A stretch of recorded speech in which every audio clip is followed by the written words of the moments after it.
Olá, turma de antenas e propagação. Vamos começar aqui nesse vídeo nossa primeira aula de radiopropagação, um assunto que também dá nome a esse componente curricular, que é antenas e propagação. Relembrando, a propagação que a gente vê aqui é aquela propagação bastante específica que acontece em meio aberto. A gente não vai tratar da propagação que vocês inclusive já estudaram, aquela propagação que acontece em meios confinados, em linha de transmissão. Aqui a gente está falando do que acontece entre uma antena transmissora e uma ou várias antenas receptoras. Então, quais são aqueles mecanismos, aqueles processos, aqueles efeitos pelos quais passam ondas eletromagnéticas quando viajam de uma antena transmissora até uma ou várias antenas receptoras. A gente vai cuidar disso nesse restante de curso. Então, relembrando de novo, a gente está pegando o finalzinho da unidade 2 para olhar para isso e ao longo de toda a unidade 3. A gente vai ver como é que o assunto antenas ele tem uma relação bastante próxima com o assunto radiopropagação. Não é à toa que eles estão no mesmo componente curricular, pela similaridade, pelo grau de conexão que existe entre esses dois temas.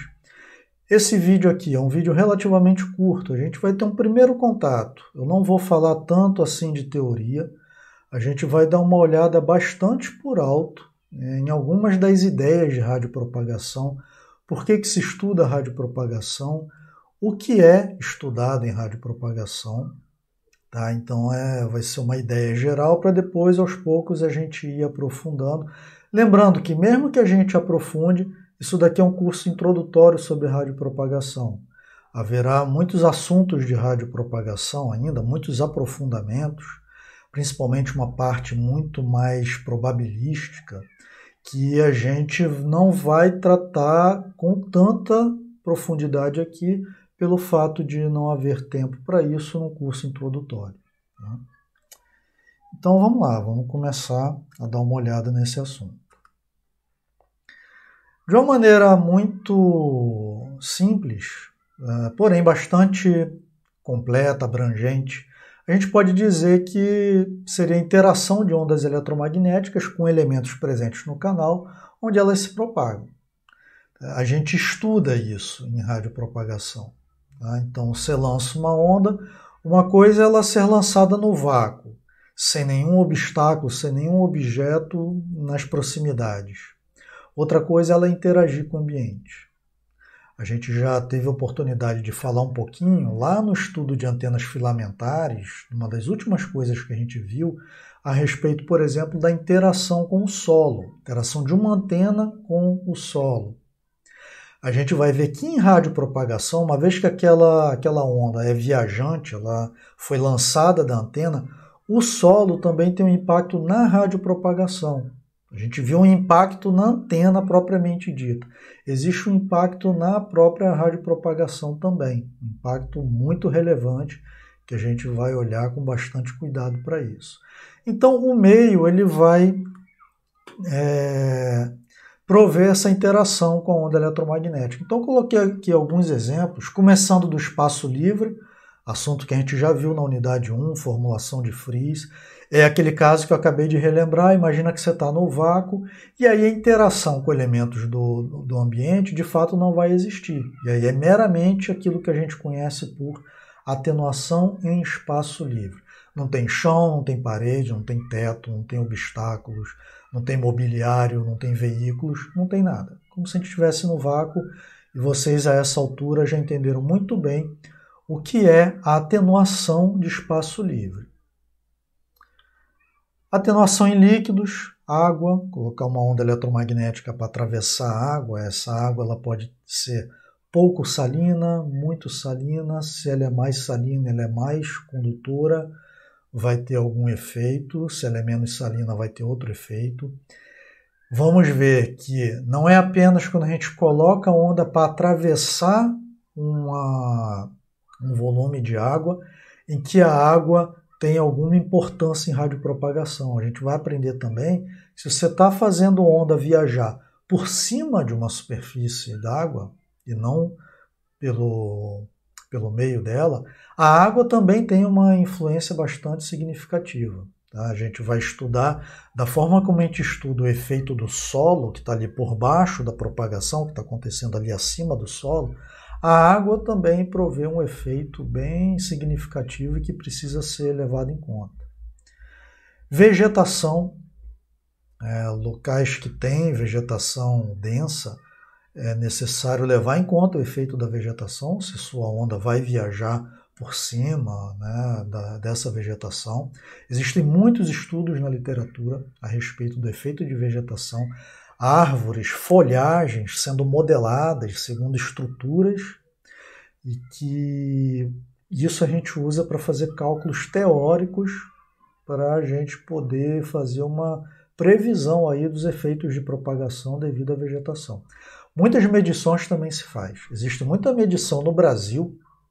A gente tem regiões com vegetação as mais diversas.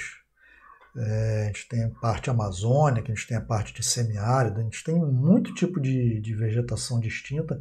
E a gente vê muito trabalho na literatura a respeito de medições de radiopropagação em ambiente de vegetação. Uma parte também muito interessante.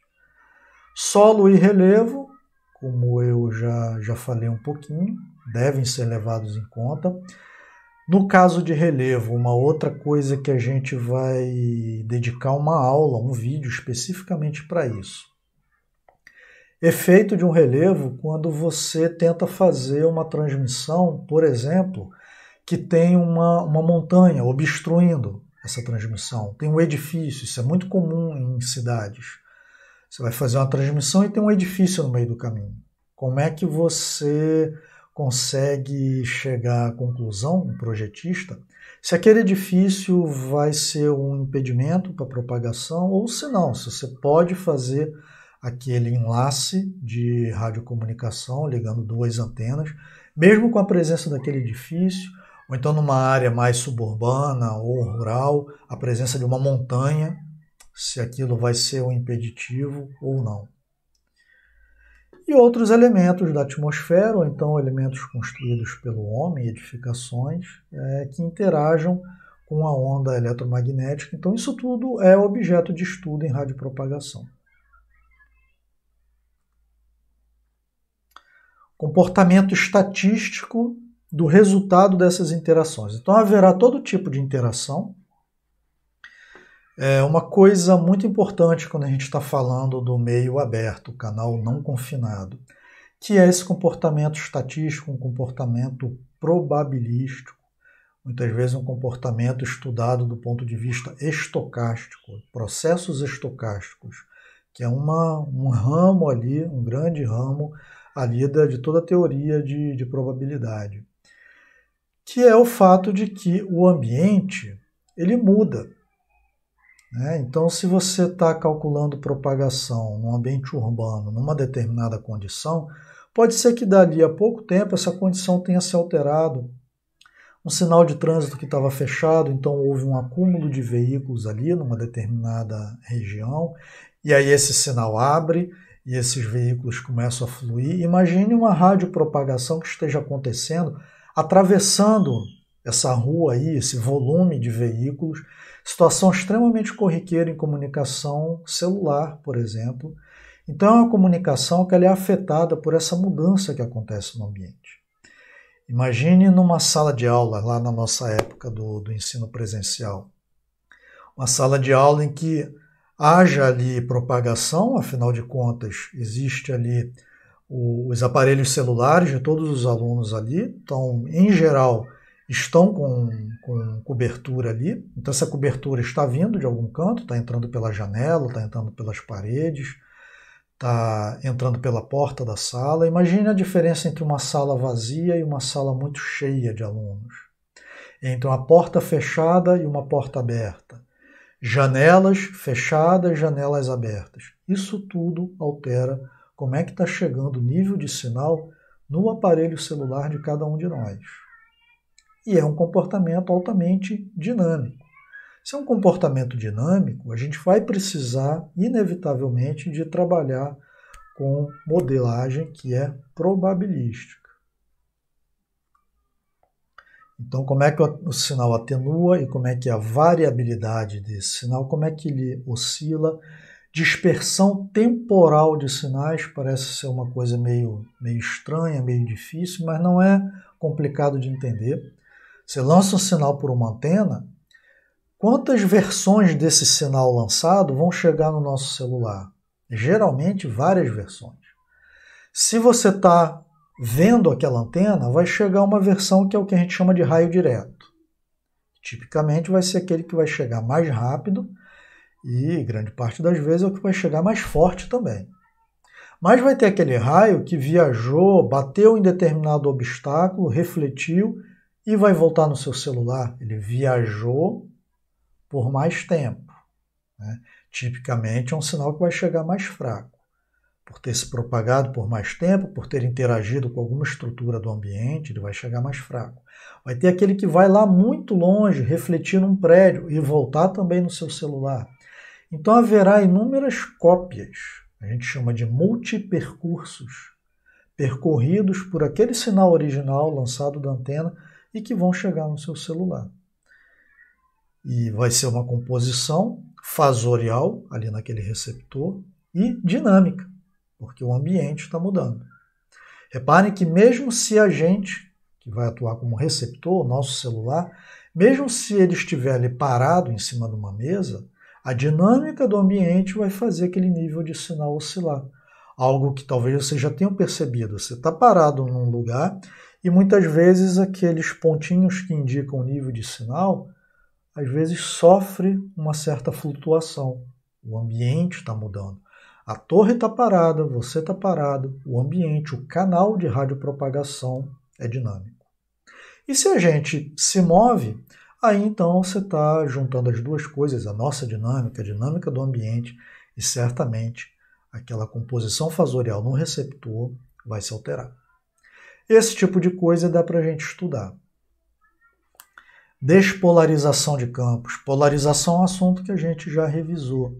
Quando ondas interagem com o ambiente, sofre um giro naquela polarização do campo elétrico. Isso também pode, de alguma maneira, ser quantificado, nem que seja de maneira aproximada, de forma a se definir até melhor posicionamento de antenas em estações radiobase.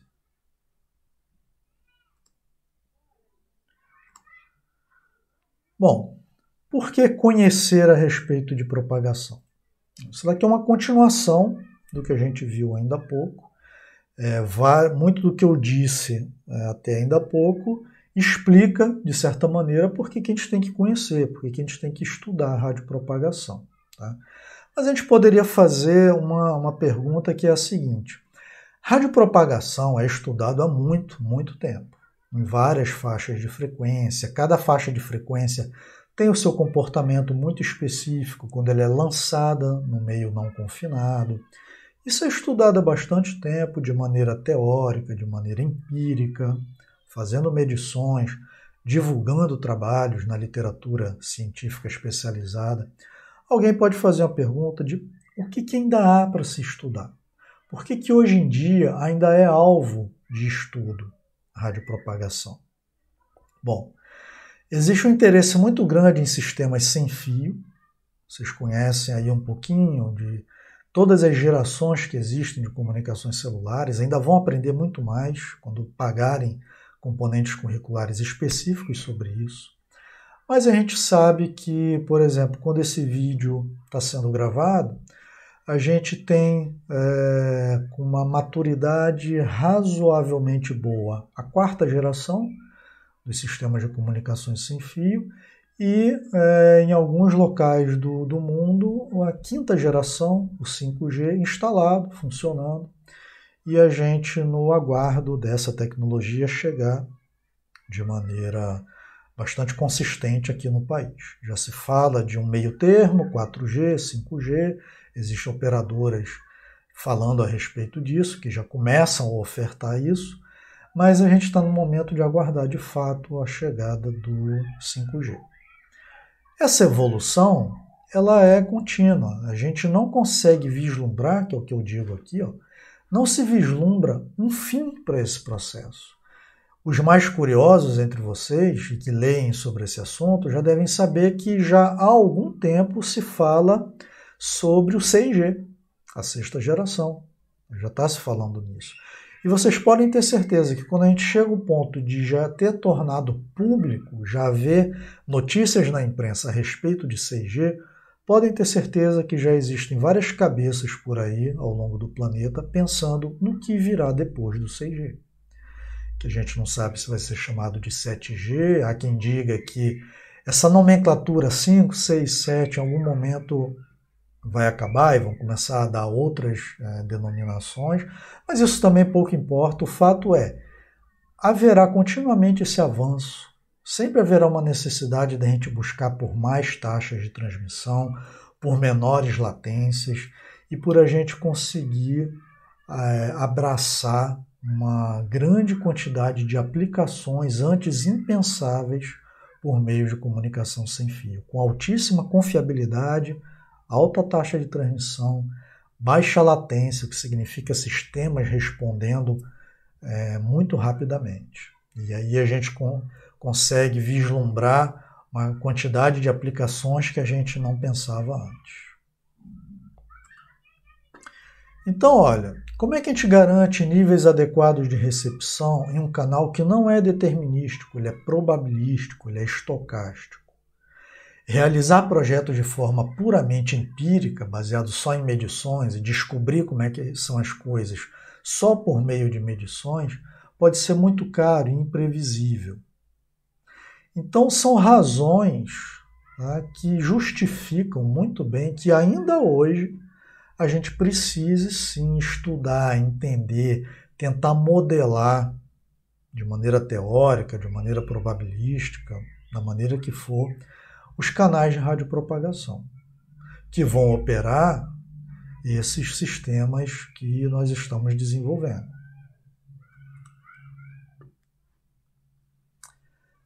Uma coisa interessante que eu coloco aqui, né? Os distintos serviços de telecomunicações, rádio, TV, comunicação celular, comunicação por satélite, a gente pode pensar em radioastronomia também, eles possuem suas próprias demandas de qualidade. O canal e as suas oscilações precisam ser muito bem conhecidos para diferentes requisitos. Se a gente vai trafegar um serviço de telecomunicações de voz, ou então de dados, um streaming de vídeo, se esse sistema ele é terrestre inteiramente, ou se ele é satélite, se ele é terrestre, mas ele é fixo, ou se ele é terrestre, mas ele é móvel. Cada um desses tipos que eu exemplifiquei vai ter requisitos distintos de qualidade. Eu preciso saber como é que o canal de radiopropagação se comporta para saber se, para aquele serviço específico, é um comportamento adequado, ou então se eu vou ter que inserir determinadas técnicas lá no transmissor e também no receptor, em ambos ou em um dos dois, muitas vezes em ambos, para que eles adequem da maneira mais apropriada o nosso sinal que vai ser transmitido àquele canal ali. E aí o receptor vai ter que, se o transmissor imprimiu determinada alteração na minha mensagem a ser transmitida, por causa do canal, para preparar melhor aquele sinal para enfrentar aquele canal, via de regra o receptor vai fazer o procedimento inverso ao que o transmissor fez. Então tem modulação, demodulação, codificação, decodificação, que muitas vezes são feitas pensando no canal. Então o projetista vê qual é aquele canal que foi modelado e sabe o que tem que ser feito no transmissor e no receptor. Então o entendimento do canal, que ainda hoje é extremamente necessário, porque a gente está sempre colocando frequências distintas, sistemas com camadas físicas que são distintas, e a gente precisa entender o canal para esses novos sistemas. É fundamental isso. Uma coisa que acontece muito é a gente usar faixas de frequências que já eram muito bem conhecidas, operando em determinado serviço, Mas agora essa faixa de frequência, ela muitas vezes, a agência reguladora de telecomunicações de determinado país, no nosso caso é a Anatel, às vezes ela pega aquela faixa de frequência, ela desaloca de determinado serviço para alocar num outro serviço. E aí muitas vezes o conhecimento que você tinha a respeito de como é que aquela frequência se comporta no canal, você tem que refazer os estudos, porque agora ela vai ser usada em outro tipo de serviço, com outras demandas de qualidade, funcionando com técnicas de camada física distintas, e aí você precisa revisar aquele estudo que você tinha para uma mesma frequência. Tá? Vou dar um exemplo, a faixa dos 700 MHz usada para televisão sendo realocada para serviços de comunicação celular. Isso é uma disputa bem grande pelo uso dessa faixa, é uma faixa bem interessante para alguns tipos de instalações de telefonia celular, a gente vai ter a chance de conversar mais sobre isso, mas é um exemplo, tá? De realocar, fazer o que se chama de refarming, de faixa de frequência para um outro serviço. Mais uma grande razão de se estudar ainda, hoje em dia, a radiopropagação. Razões não faltam.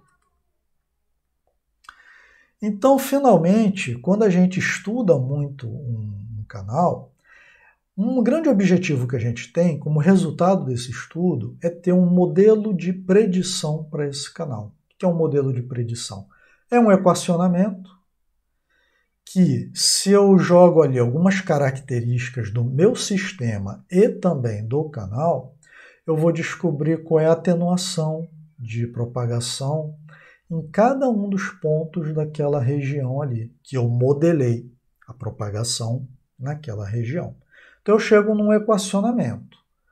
E eu tenho, por exemplo, para uma determinada distância a partir do transmissor, eu calculo qual é a atenuação de propagação em dB, por exemplo. Posso sofisticar ainda mais, modelos que não vão fazer predição apenas da perda média de radiopropagação. Eles podem fazer predições a respeito da oscilação do sinal em torno de determinado valor. A gente vai ter a chance de falar um pouco mais sobre isso, mas o fato é que modelo de predição é um grande objetivo quando a gente está estudando um canal. A gente compreendeu o canal, então foi gerado um modelo de predição. Existem basicamente três tipos, três grandes categorias. Determinísticos, que você vai fazer essa predição do comportamento do canal por meio exclusivamente da formulação teórica eletromagnética.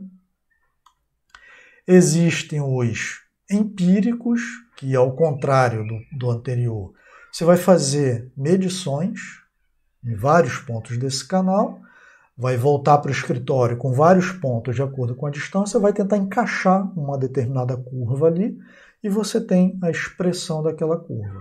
Então, a curva que vai te predizer, com o menor erro possível, qual é o valor de atenuação em cada ponto daquele canal.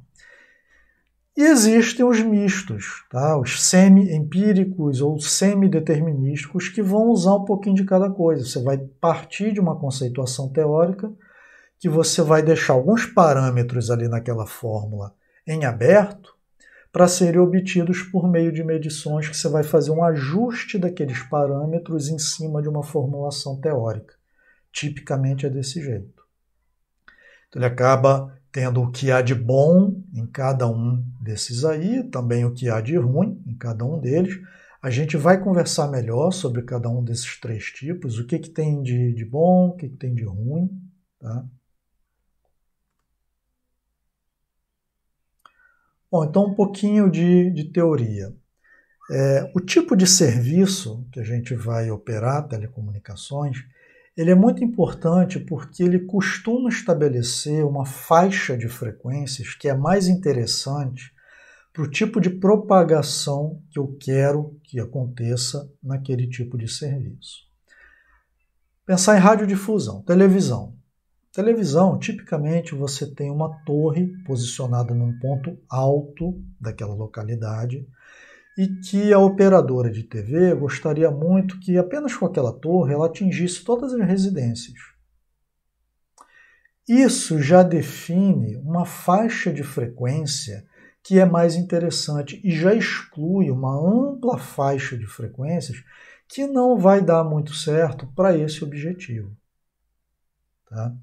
Então, quando a gente está pensando nessas faixas de frequência mais adequadas para um serviço, a gente está pensando em mecanismos de propagação, maneiras pelas quais a onda vai sair da antena transmissora, chegar na residência de cada um de nós. Qual é o mecanismo? Vai chegar um raio direto? Vai chegar raios que são refletidos? É uma propagação que acontece em nível muito elevado em relação ao solo? É uma propagação que acontece mais rente ao solo? Mecanismo que a gente chama de ondas de superfície. Isso é o mecanismo. Tá? Essa maneira como a onda vai se propagar de um ponto até o outro. É muito comum, quando a gente está estudando essas formas de se propagar, fazendo um estudo que é um estudo teórico, a gente começar de uma modelagem muito simples, começar, por exemplo, de atenuação espaço livre, e vai introduzir um dos elementos do ambiente, vai adicionando complexidade, vai adicionando realismo. Tá? Então, por exemplo, uma sequência que a gente poderia seguir. Espaço livre, aí agora você acrescenta o chão, o solo, tá? Acrescenta agora relevo, vegetação, acrescenta as edificações, e aí você vai modelando, vai ficando mais complicado, mas vai ficando uma modelagem mais realista. E aqui um exemplo, olha, de uma das nossas principais fontes que a gente vai usar em radiopropagação. Como é que seria o tipo de mecanismos, tá? Numa comunicação típica de enlaces ponto a ponto? Tá? Ponto a ponto é aquele que eu tenho tipicamente uma antena, geralmente de elevado ganho, se comunicando com uma outra antena, que pode estar a quilômetros de distância, também de elevado ganho. Eu tenho ali um fluxo de energia só entre essas duas antenas. Tipicamente eu vou ter o que a gente chama de ondas terrestres, que se subdividem em outros dois tipos. Cada uma dessas a gente vai ter a chance de detalhar no curso. Onda de superfície, que é uma onda que anda mais ali, a gente chama de rastejante, ela vai seguindo o contorno do solo. Se tem uma montanha, ela vai seguir o contorno daquela montanha. Um tipo bem interessante de radiopropagação. Ou então o que a gente chama de ondas espaciais, que é um tipo ainda de onda terrestre. Tá? Ondas espaciais, e aí tipicamente, no caso de enlace ponto a ponto, a gente vai subdividir entre a onda direta e a onda refletida. Essa reflexão acontecendo tipicamente no solo. Tá? Não confundir ondas espaciais com ondas que vão se comunicar com um satélite, por exemplo. Não é esse tipo de onda. É onda espacial só para ela diferir da onda de superfície, que é uma onda muito rasteirinha ali no solo. Então, onda espacial é uma onda que já está ali um pouco mais destacada do solo. A gente chama ela de onda espacial. Ondas ionosféricas é um capítulo à parte, a gente vai ter um conteúdo dedicado a isso. Usa uma camada superior da atmosfera chamada de ionosfera. E ondas troposféricas, tá? Que é onde acontece grande parte da comunicação. A gente vai entender melhor a respeito de onda troposférica e vamos inclusive entender que essa divisão aqui ela não é excludente. O que eu quero dizer? A gente tem aqui onda direta, tá? Onda espacial, por exemplo, que ela é classificada como uma onda do tipo troposférica. Tá? Não é uma divisão em que eu estou excluindo as categorias, não. Tá? Algumas sim, outras não, e isso vai ficar mais claro quando a gente retornar a esse assunto. Bom, estamos falando de radiopropagação, vale a pena a gente dar uma revisada no que é esse conceito de rádio. Ele diz respeito basicamente a uma certa faixa de frequência, tá? Significativamente mais baixas que a da luz visível. E é o que a gente chama de faixa de radiofrequências, aproximadamente de 30 kHz a 300 GHz. Tá? E as ondas transmitidas são denominadas ondas de rádio. A gente está trabalhando em radiofrequência, é assim que a gente chama. Reparem, eu já chamei a atenção disso uma vez, vale a pena chamar de novo. De vez em quando a gente vê por aí uma definição equivocada, dizendo que radiofrequência, radiotransmissão, ela acontece apenas no meio não confinado. Não, a radiotransmissão ela diz respeito, sobretudo, a uma faixa de frequência. Então, se você está alimentando uma antena transmissora, vamos dizer, com um cabo coaxial, e aquela onda que está chegando ali na antena transmissora, ela já esteja naquela faixa de frequência que será transmitido pela antena. Portanto, uma faixa certamente contida dentro dessa grande faixa que a gente chama de faixa das radiofrequências. Então, aquela onda que está ali ainda no meio confinado, no cabo coaxial, ainda não chegou na antena, ela é uma onda já de radiofrequência, mesmo estando no meio confinado. Então, ela não é radiofrequência só por estar em meio aberto. Não, se ela está já naquela frequência apropriada, que é dentro da faixa de radiofrequência, ela já é chamada de radiofrequência, mesmo estando no meio confinado. E aqui eu queria chamar a atenção de uma coisa que vocês vão ver isso um pouco na literatura, que é uma coisa curiosa, que é o seguinte, algumas literaturas dando uma denominação de onda de rádio.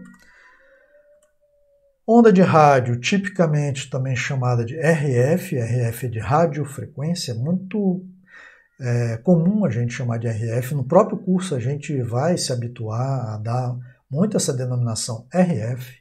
Falou RF, eu já sei que é a faixa de radiofrequência, tá? Tá aqui dentro. É onde todos os serviços de telecomunicações sem fio estão. Tá? E existe uma faixa muito específica chamada de micro-ondas. Micro-ondas, numa figurinha que eu vou apresentar daqui a pouco, que é a figura do espectro de radiofrequência, micro-ondas está aqui dentro. Ou seja, micro-ondas está dentro do que a gente chama de radiofrequência, de RF. Agora, é muito interessante que existe, por essas razões históricas, do desenvolvimento dos sistemas, como é que os sistemas foram partindo de frequências mais baixas até atingir as frequências mais altas, esse é que foi o desenvolvimento, a eletrônica, a produção de amplificadores, de transmissores para faixas de frequência mais alta, é algo mais complexo, que se demorou mais para dominar, veio depois. Tá? E aí é muito interessante a gente ver que, tipicamente, quando a gente está falando dos sistemas que são nas frequências um pouco mais baixas, a gente chamá-los de RF. E quando a gente está em frequências que já são um pouco mais altas, a gente está ali na faixa do gigahertz, que é, grosso modo, onde começam as micro-ondas.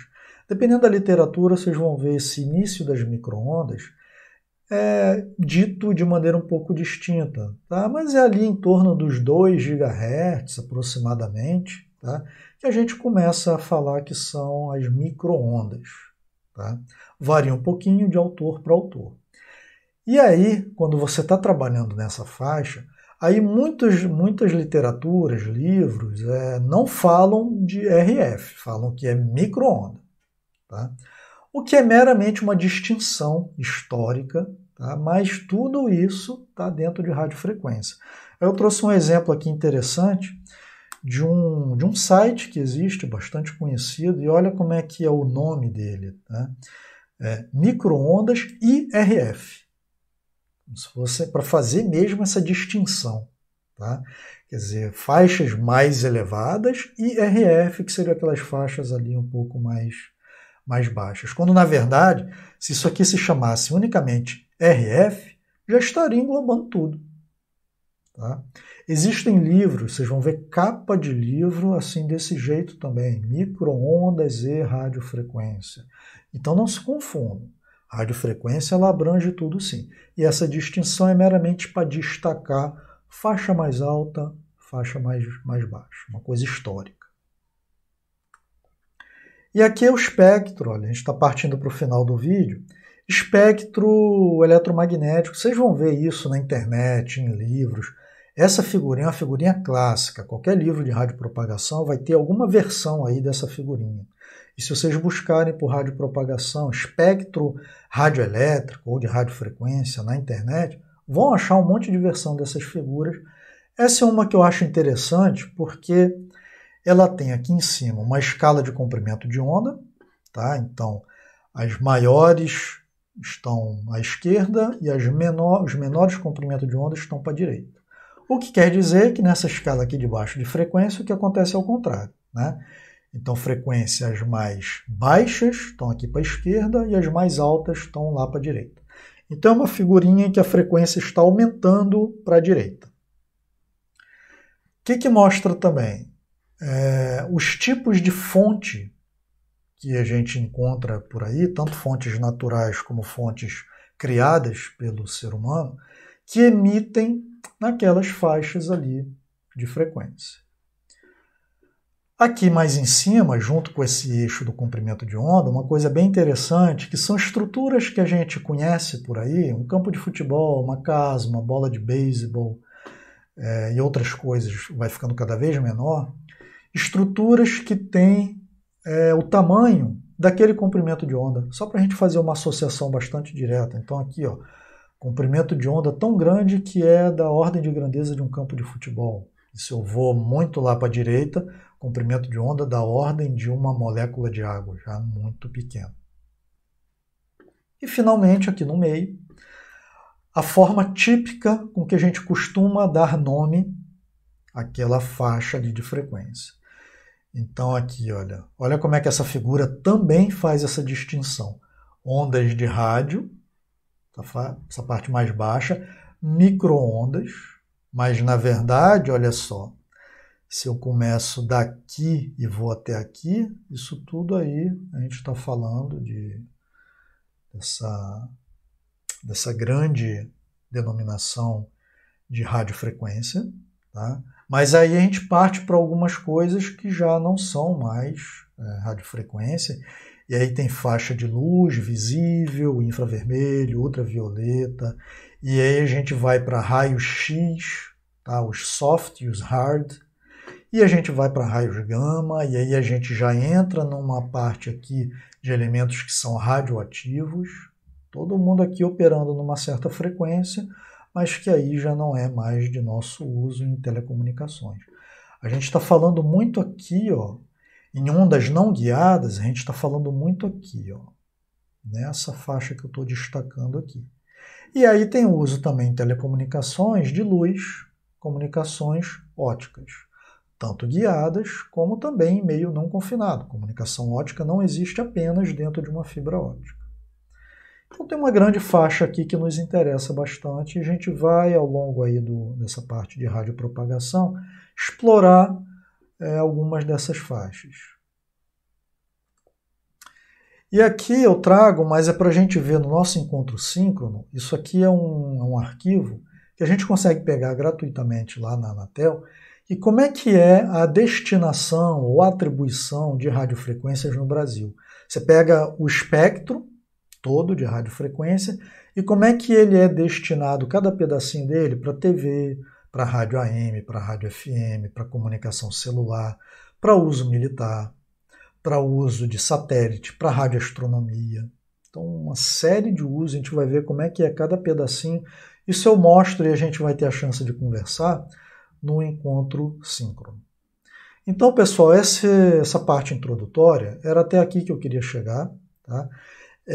O resto de tempo que vocês tenham aí, quando vocês estiverem assistindo esse vídeo, vocês poderiam, de curiosidade, fazer uma busca aí na internet, busque por radiopropagação ou busque por radiofrequência, vejam o que vai vir no mecanismo de busca, deem uma olhada ali nos primeiros que vocês vão encontrar, vocês vão ver que tem muita coisa na literatura a respeito, vocês vão encontrar coisas que vocês não vão entender muito bem, e muitas delas a gente vai ver aqui no curso, mas deem uma olhada nisso por curiosidade. E aí a partir daqui a gente vai começar a ver as coisas um pouquinho mais no detalhe.